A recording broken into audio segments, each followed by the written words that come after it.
boys and girls. Today we're going to talk about caring and helping.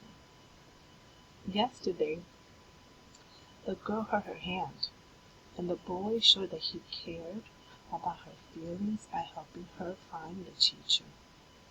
Let's listen to another story about caring and helping. What do you see here? This is Susie. Look at her face.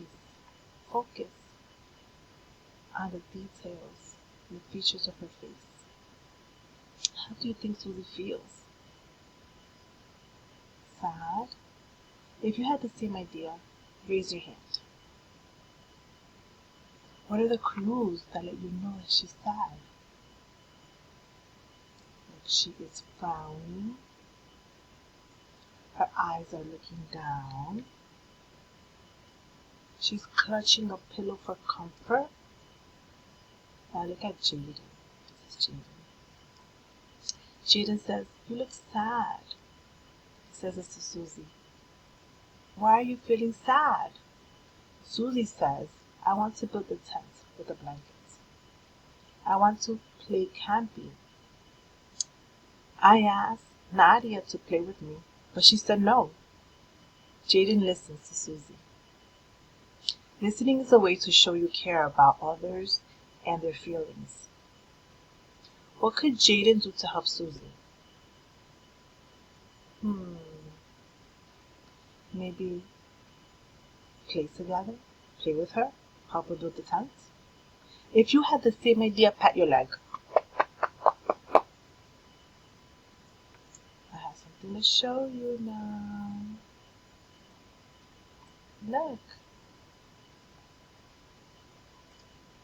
What do you see? How is Susie feeling now? Susie's happy. If you had the same idea, wiggle your fingers. What clues help you know that Susie is happy?